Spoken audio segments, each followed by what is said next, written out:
Captain Jake Martinez stood on the bridge of the USS Liberty. His ship was floating near Jupiter when something strange appeared on the screens. A massive alien ship had come out of nowhere. It was 10 times bigger than his vessel and looked like a giant silver flower. "Sir, they're sending us a message," said Communications Officer Ryan Brooks. His voice shook a little. This was humanity's first contact with aliens. Jake straightened his uniform. "Put it on screen." The main display flickered. An alien face appeared. The creature was tall and thin with smooth gray skin. It had no nose or mouth that Jake could see. When it spoke, the words came from speakers around the bridge. "Greetings.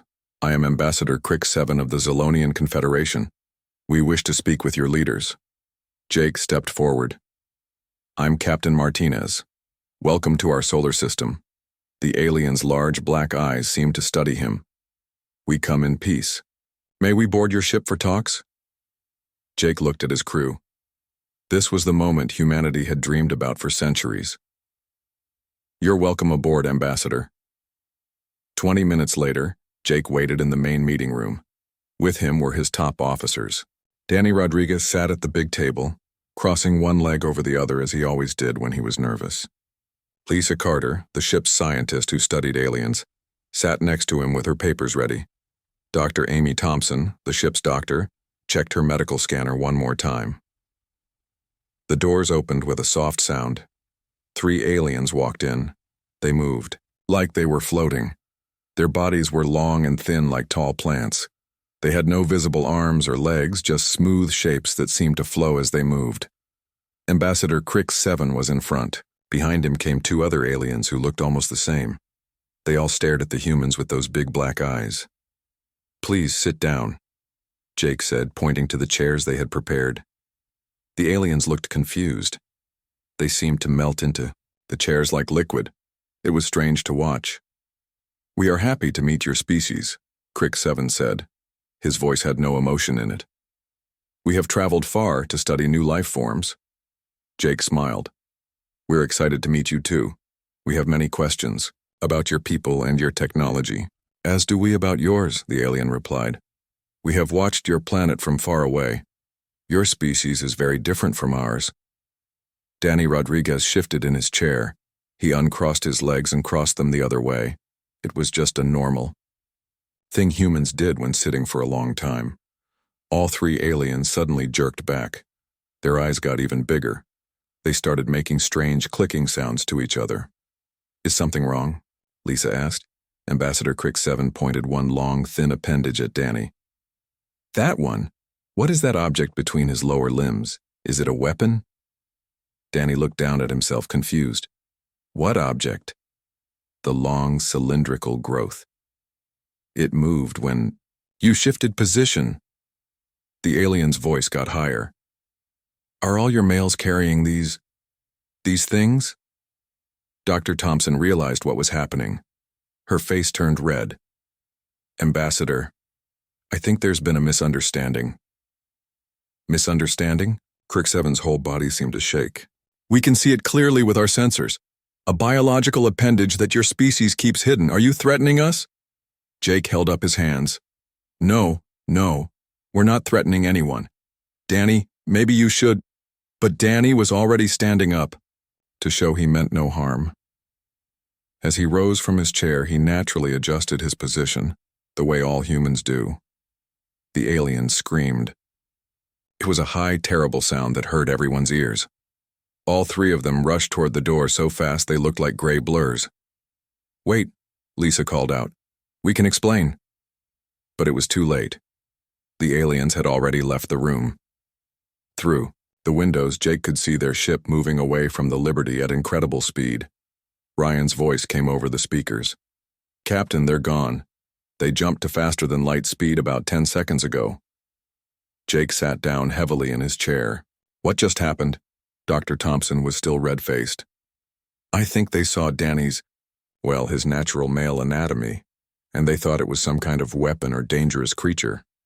"You mean they were scared of—" Danny couldn't finish the sentence. He looked down at himself again. "It appears so," Lisa said, checking her notes. "Think about it. They're obviously a very different species. They probably don't have external reproductive organs like humans do. When they saw yours, they didn't understand what it was. Jake rubbed his forehead. So humanity's first contact with aliens failed because they were scared of basic human biology? That's about right, sir, Ryan's voice said from the speakers. The room was quiet for a moment.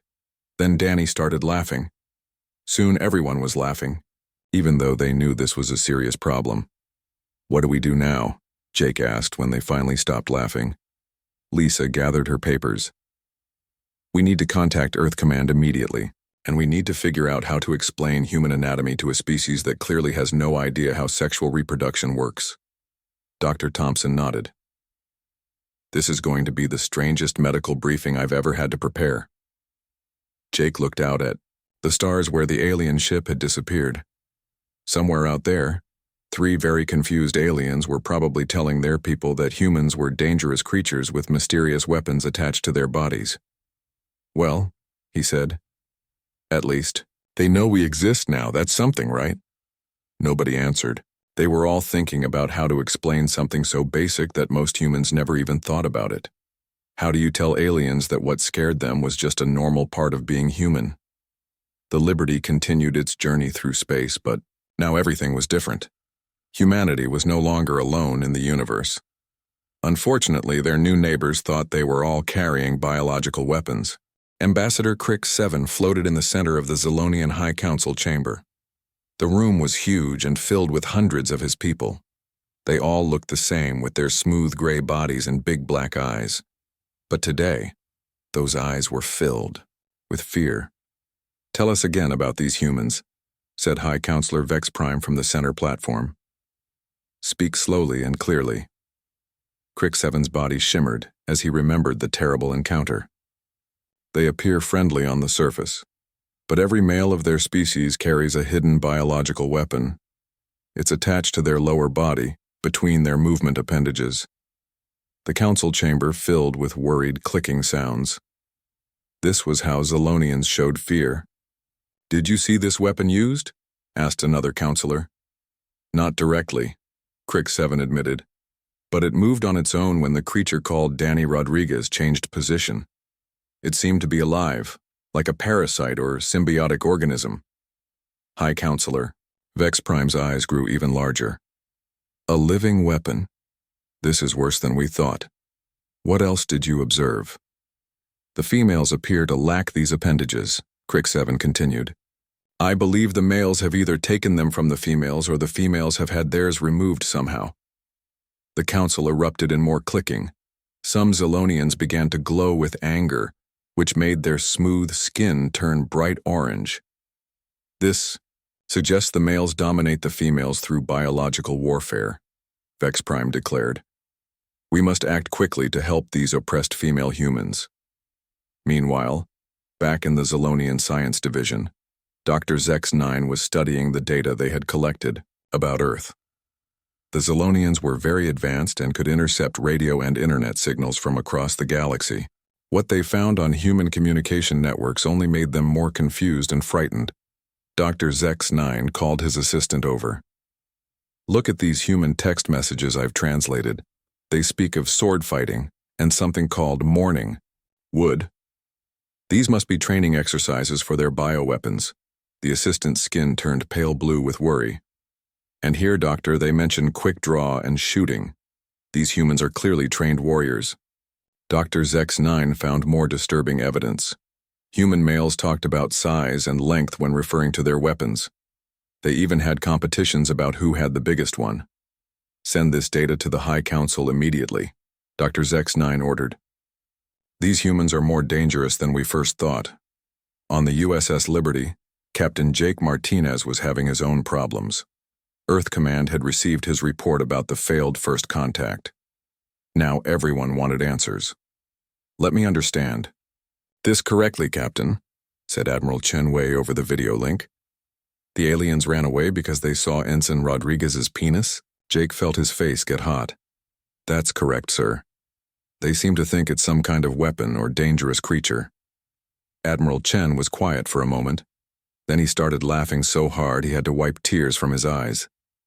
This has to be the Strangest first contact report in history. It's not funny, sir, Jake said, though he was trying not to smile. They seemed genuinely terrified.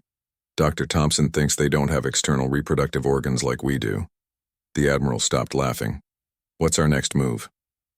We're trying to contact them again, Jake explained.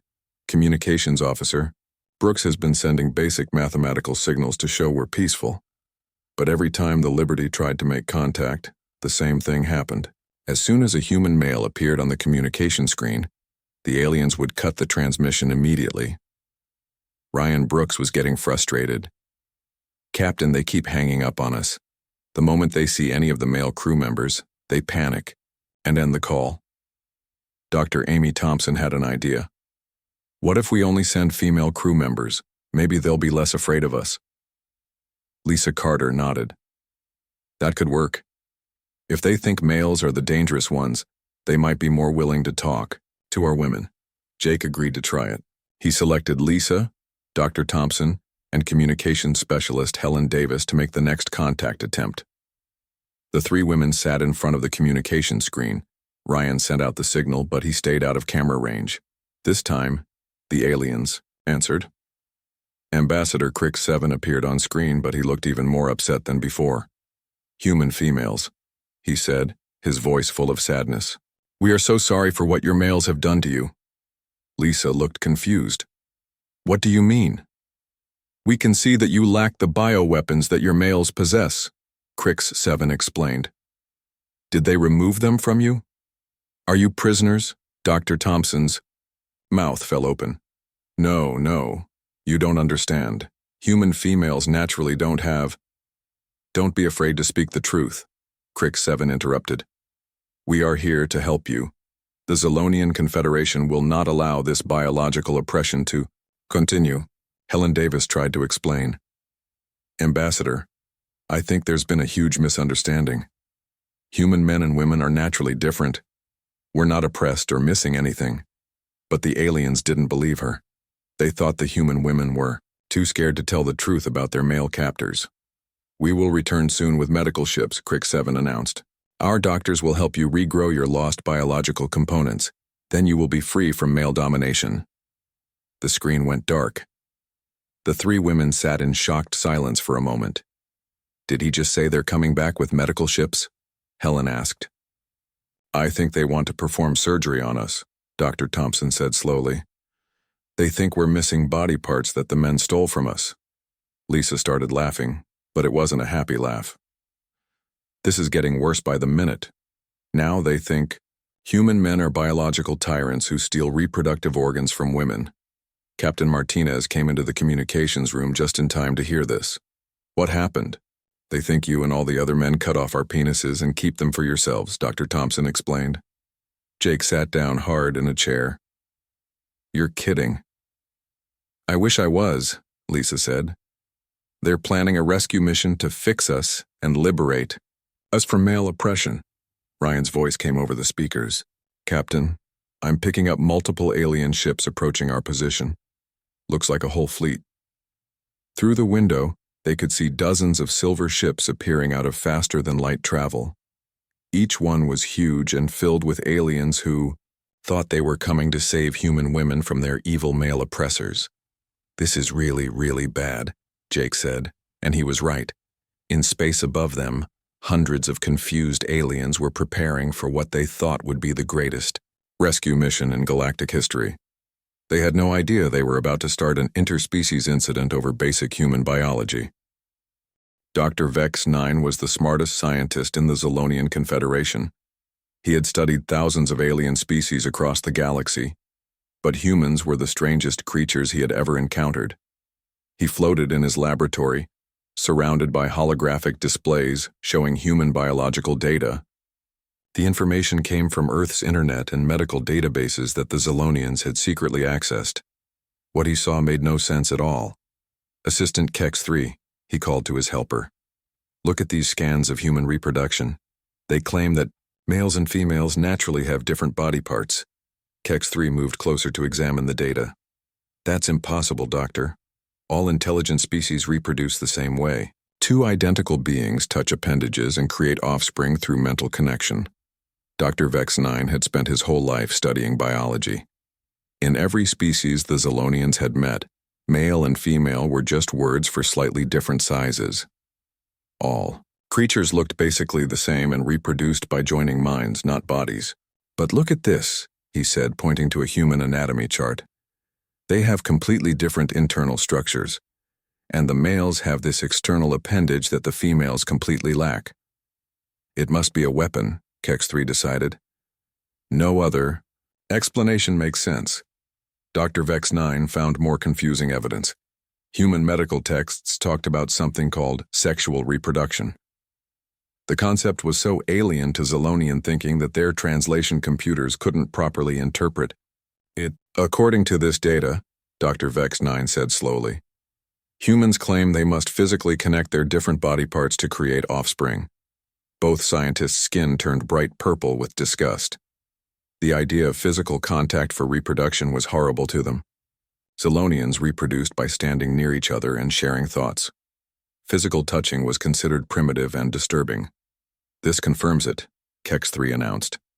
The males are using their bioweapons to force the females into unnatural reproductive acts. It's biological warfare of the worst kind.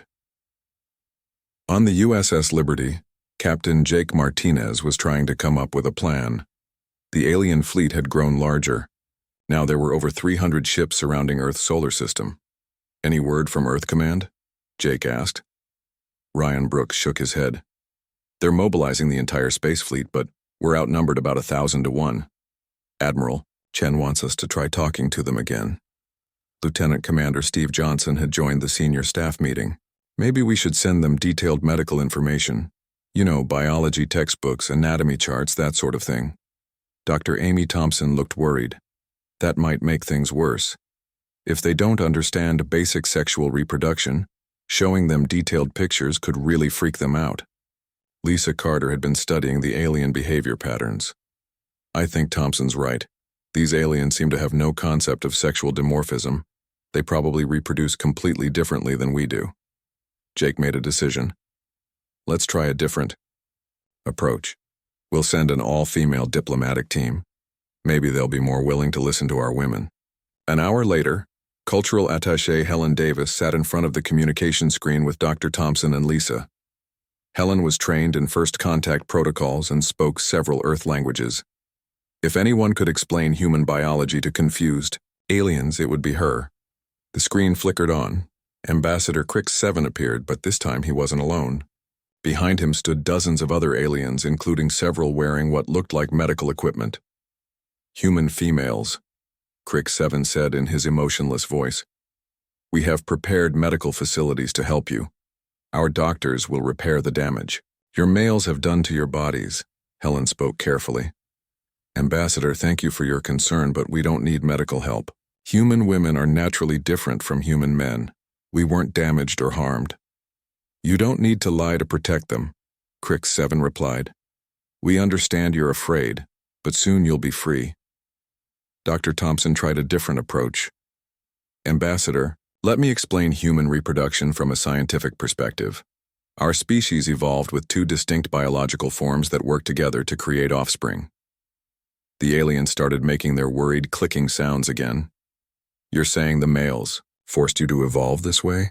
Asked one of the alien doctors. How long have they been oppressing your species? Lisa realized they were making no progress. No, you don't understand. Nobody forced us to evolve. This is natural for humans.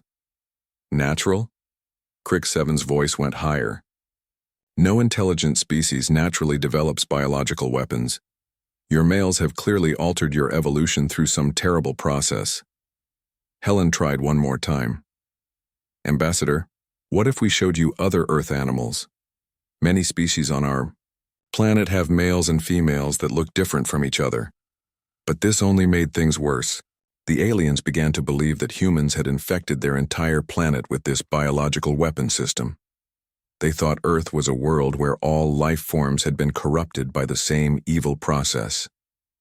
Back in the Zolonian Research Center, Dr. Vex-9 was reaching similar conclusions. He had found videos of Earth animals mating and was completely horrified. They've weaponized their entire ecosystem, he reported to the High Council. Every species on their planet shows signs of this. Male-dominant biological warfare. Even their smallest creatures have these appendage-based reproduction systems. High Counselor Vex Prime was so shocked his whole body turned white. An entire planet corrupted by biological weapons. This is beyond anything we've ever encountered. It gets worse, Dr. Vex 9 continued. They seem to enjoy this process. Their entertainment media is full of references to reproductive activities. They've been psychologically conditioned to accept their oppression. The High Council voted immediately. Operation Humanitarian Relief would begin in 12 hours. They would save every female human on Earth and arrest every male for crimes against biology. Meanwhile, rookie diplomat Tony Garcia was working late in the Liberty's library. He had studied xenobiology in college and was trying to understand the alien perspective. Wait a minute, he said to himself as he read through the contact reports. What if they don't have separate sexes at all? He called Dr. Patricia White, the ship's linguist, to his office. Look at this, he said, showing her the alien communication patterns. They never use any words that indicate gender differences. Their language doesn't even have pronouns for male and female. Dr. White studied the data. You're right. They seem to be a completely non-sexual species. No wonder they're confused about human anatomy. So when they see male humans, they think we're carrying some kind of alien parasite or weapon, Tony continued. And when they see female humans, they think we're males who had our weapons removed. That's exactly right, Dr. White agreed. The question is, how do we explain sexual reproduction to a species that has no concept of sex? Outside the ship, the alien fleet was preparing for the largest rescue mission in their history. They had no idea that they were about to attempt to fix something that wasn't broken and save people who didn't need saving. Time was running out. Soon, 300 confused alien ships would head for Earth to perform unwanted surgery on every human woman on the planet. All because nobody could figure out how to explain that having different body parts was perfectly normal for humans. Admiral Chenwei stared at his tactical display in disbelief. The screen showed thousands of alien ships approaching Earth from every direction. It was the largest invasion fleet anyone had ever seen. Sir, reported his communications officer, the aliens are broadcasting on all frequencies. They're demanding that every human male surrender immediately for what they call bioweapon disarmament. Admiral Chen rubbed his temples. His head was starting to hurt. And what about the women? They want all females to report to their medical ships for something called appendage restoration surgery. They keep saying they're here to liberate our women from biological oppression. In the Situation Room, Earth's best military minds tried to understand what was happening. General Patricia Stone looked at the alien message transcripts with confusion. Let me get this straight, she said. They think our men are walking around with biological weapons attached to their bodies, and they think our women are victims who had their weapons stolen. That's correct, ma'am, replied Intelligence Director Kevin Brown. They seem to believe that human males use their reproductive organs to dominate females through some kind of biological warfare. General Stone started laughing despite the serious situation. This is the most ridiculous invasion in history. They're trying to save us from our own anatomy. But the situation was getting more serious by the minute. The alien fleet had begun deploying what they called containment fields around Earth. These energy barriers would prevent any human spacecraft from leaving the planet. Captain Jake Martinez received urgent orders from Earth Command. The USS Liberty was humanity's closest ship to the alien command vessel. He had to try one more time to make them understand. Tony, Jake called to the young diplomat. You said you had an idea about how to explain this to them? Tony Garcia looked nervous. He had never handled anything this important before. Captain, I think the key is to show them that sexual reproduction is natural and normal. We need to use simple scientific terms and compare humans to other Earth species. Dr. Patricia White joined them in the briefing room. I've been working on a translation program that might help. The problem is that their language has no words for male and female in the reproductive sense. We'll have to create new terms they can understand. Jake made the decision. All right, we'll try it. But this time, we're going all out. Full scientific. Presentation with charts, diagrams, and examples. An hour later, the main meeting room had been turned into a classroom. Dr. Amy Thompson had prepared detailed but tasteful anatomy charts. Marine biologist Dr. Kevin Brown had gathered videos of various Earth animals. Anthropologist Dr. Sandra Mitchell had created a presentation about human evolution. They sent a message to the alien fleet requesting an urgent meeting. Ambassador Crick 7 agreed, but only if no human males appeared on screen. The presentation began with Dr. Mitchell explaining human evolution. She spoke slowly and clearly, using the new translation program Dr. White had created. Humans evolved from earlier life forms on Earth, she began. Like many species on our planet, we developed two complementary forms that work together to create offspring. On-screen, Crick 7 and several other aliens watched carefully. Their large black eyes showed no emotion, but they were clearly paying attention. Dr. Brown took over next. This pattern is very common on Earth. Let me show you examples from other species. He started with simple animals like birds and fish. The aliens saw male peacocks with their bright feathers and female peacocks with their plain brown coloring. They watched male and female fish swimming together. These creatures are not at war with each other, Dr. Brown explained. The differences in their bodies help them work together to create new life. For the first time, some of the aliens began to show interest instead of fear. Dr. Vex 9, who had joined the communication, asked questions.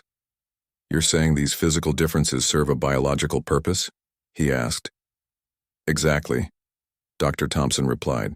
"In sexually reproducing species, two different forms combine their genetic material to create offspring with traits from both parents." But then Tony Garcia made a critical mistake. Trying to be more specific, he said, "The male reproductive organ transfers genetic material to the female reproductive organ, allowing for the creation of new organisms." The aliens immediately panicked again. Their clicking sounds filled the communication channel. "Reproductive organ?" Crick 7's voice went very high. "You're confirming that these appendages are used to create more weapons?" No, Tony tried to explain. "I mean, they're used to create babies, offspring, new humans." But the translation program converted create offspring into manufacture additional units, which made the aliens think humans used their anatomy to build more bioweapons. Dr. Vex 9 was now convinced that humans had weaponized their entire reproductive process. "They're not just carrying biological weapons," he announced to his fleet. "They're using them as manufacturing systems to create armies." The alien response was immediate and terrifying. Thousands of ships began moving toward Earth at high speed. They deployed what looked like medical scanners but were actually weapons designed to surgically remove what they thought were dangerous biological attachments. On Earth, every major city activated emergency broadcasts. People around the world received the same confusing message. "Attention all citizens. Alien forces are approaching Earth. They believe human male anatomy is a weapon system and want to perform surgery on all women. Please remain calm and stay in your homes." Most people's reaction was the same as Admiral Chen's had been. They started laughing. Then they realized the aliens were serious and stopped laughing very quickly. In New York, London, Tokyo, and every other major city, people gathered around televisions and computer screens to watch the approaching alien fleet. It was the most ridiculous and terrifying situation in human history. Back on the USS Liberty, Captain Martinez was receiving increasingly desperate messages from Earth. "Captain," Ryan reported, "they're demanding that all human males report to detention centers they're setting up on the moon. They want to perform what they call biological disarmament procedures." "And the women?" Jake asked, though he was afraid to hear the answer. "All human females are to be taken to medical ships for corrective surgery to restore their stolen biological components." Lisa Carter had been monitoring alien communications. "It gets worse, Captain. They think human reproduction is actually a weapon manufacturing process. They believe we're building armies by having children." Tony Garcia slumped in his chair. "I made it worse. When I tried to explain reproduction, they thought I was describing a weapons factory." Jake looked out at the massive alien fleet surrounding Earth. Thousands of ships filled with well-meaning but completely confused aliens who were about to perform unwanted surgery on every human on the planet. Any other bright ideas? He asked his crew. Dr. Thompson had been thinking, what if we show them normal human behavior? Not anatomy charts or scientific explanations, but just regular people living normal lives. You mean like a documentary? Lisa asked. Exactly. Show them human families, children playing, people working together. Let them see that men and women cooperate naturally, not through biological warfare. It was their last chance. In a few hours, the alien fleet would reach Earth and begin the most absurd rescue mission in the history of the galaxy. Somehow, they had to convince thousands of advanced aliens that being human was perfectly normal, even if it did involve having different body parts. Captain Jake Martinez stood in the communications room, knowing this was humanity's last chance. Outside the Liberty, thousands of alien medical ships were moving toward Earth. In just 2 hours, they would begin what they thought was the greatest rescue mission in galactic history. Are we ready? Jake asked his team. Dr. Amy Thompson nodded. We've prepared a live broadcast showing normal human life on Earth. No anatomy charts, no scientific explanations, just people being people. Tony Garcia looked nervous but determined. I've worked with Dr. White to create simple, non-threatening language. No more words that they can misinterpret as weapons talk. The plan was simple. Instead of trying to explain human biology, they would show the aliens how humans actually lived. Earth Command had set up cameras in homes, schools, and workplaces around the world. Real families had volunteered to let the aliens watch their daily lives. Incoming transmission from the alien fleet, Ryan Brooks announced. Ambassador Crick 7 wants to make final arrangements for the rescue operation. Jake took a deep breath. Put him on screen and begin the Earth broadcast simultaneously. Ambassador Crick 7 appeared on the main display. Behind him, Jake could see dozens of aliens preparing medical equipment. But this time, Jake had split the screen. On the other, half images from Earth began to play. The first scene showed a family having breakfast in their kitchen in Kansas. Bob and Mary Johnson sat at the table with their 3 children. They were laughing about something one of the kids had said. The father helped his daughter with her homework while the mother made lunch for school. Crick 7 stared at the images. What is this? This is normal human life, Jake explained calmly. This is how we really live every day. The scene changed to show children playing in a school playground. Boys and girls ran around together, playing games and laughing. Some of the older kids were holding hands or sitting together under trees. The males and females interact peacefully, observed Dr. Vex 9, who had joined the communication. But surely this is just propaganda. Keep watching, Dr. Thompson suggested. The broadcast continued with scenes from around the world. In Tokyo, a businessman helped his pregnant wife into a taxi. In London, a female doctor worked alongside male nurses in a hospital. In Brazil, men and women danced together at a festival, smiling and celebrating. I don't understand, Crick 7 said slowly. If the males are oppressing the females with biological weapons, why do the females seem happy? The breakthrough came when the broadcast showed a scene from a maternity ward. A human couple had just had their first baby. The father was crying happy tears while holding his wife's hand. The mother was tired but smiling as she held their newborn son. Look at their emotional responses, Dr. Vex 9 said, studying his instruments. The male shows no aggression, the female shows no fear, and they both demonstrate positive feelings toward the offspring. Lisa Carter seized the moment. Ambassador, what you're seeing is love. Human males and females form emotional bonds with each other. They work together to create and raise children because they care about each other. The aliens watched more scenes. Elderly couples walking hand in hand in parks. Fathers teaching their daughters to ride bicycles. Mothers and sons cooking together. Brothers and sisters helping each other with problems. This makes no biological sense, one of the alien scientists said. If reproduction is warfare, why do they cooperate so willingly? Dr. Kevin Brown had an inspiration. Ambassador, may I ask how your species reproduces? Crick 7 seemed surprised by the question. We reproduce through mental harmonization. 2. Zolonians approach each other, share thoughts, and create offspring through pure intellectual connection. Physical contact is not required or desired. That's beautiful, Dr. Brown said honestly. But humans evolved differently. We reproduce through physical and emotional connection. What you think are weapons are actually how we show love and create families. The alien fleet had been watching the Earth broadcast on their own screens. Across thousands of ships, millions of Zilonians were seeing human life for the first time. They watched humans working, playing, learning, and loving together. Slowly, the truth began to dawn on them. The appendages aren't weapons, Dr. Vex 9 announced to his fleet.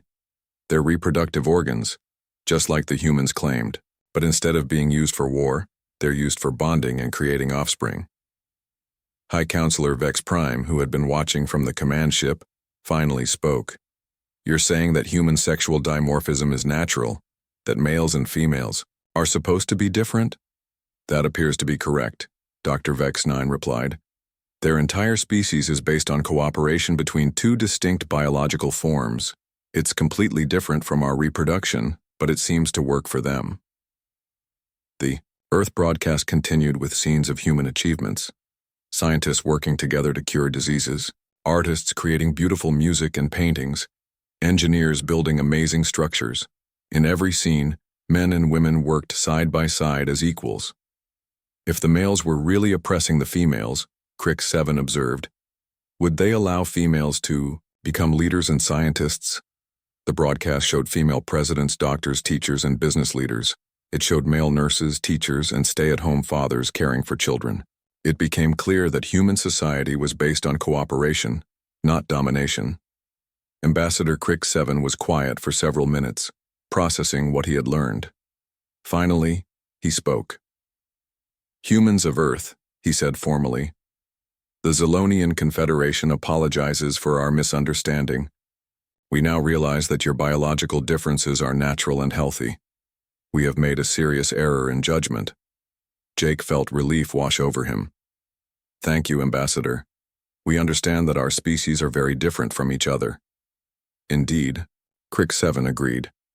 We have never encountered a species that reproduces through physical and emotional bonding. It is strange to us, but clearly natural for you. Dr. Vex 9 added, we would very much like to study your reproductive biology from a scientific perspective, if you would allow it. Not to fix anything, but to understand how such a different system evolved. Dr. Thompson smiled. We'd be happy to share our biological knowledge with you, and we'd love to learn about your mental reproduction system too. Over the next few hours, the alien fleet began to withdraw their medical ships and containment fields. Instead of weapons and surgical equipment, they deployed scientific instruments and communication arrays. Ambassador Crick 7 returned to the USS Liberty for a proper first contact ceremony. This time, when Danny Rodriguez crossed his legs, Crick 7 didn't panic. He just observed the action with scientific curiosity. I must ask, Crick 7 said to Danny, does that appendage cause you discomfort when you move? Danny laughed. No, sir. It's just part of being human. Sometimes you have to adjust it when sitting for long periods. Fascinating, the alien replied. Your species has adapted to manage these physical differences with casual acceptance. 3 days later, Jake stood on the bridge watching the first joint human-alien science expedition preparing to depart for the Zilonian homeworld.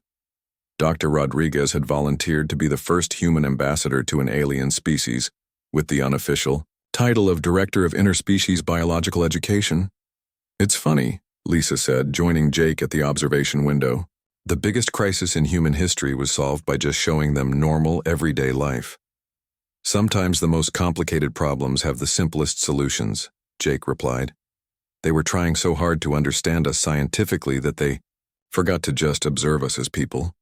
Ryan's voice came over the speakers. Captain, we're receiving a transmission from Earth Command. They want to know if you'd like to lead the new Department of Alien Relations. Jake smiled. Tell them I'll think about it. But first, I want to visit the Zilonian homeworld and see how a species reproduces through pure thought. That should be interesting. As the Liberty prepared to join the alien fleet for humanity's first interstellar journey, Jake reflected on how strange the universe could be. Two completely different species had nearly gone to war over a basic misunderstanding about biology. But now, instead of conflict, they had the beginning of a beautiful friendship. The Zilonians were eager to learn about human emotions and physical relationships. Humans were fascinated by the idea of reproduction through mental connection. "Captain," Lisa said, "do you think we'll encounter other species that misunderstand human biology?" Jake laughed.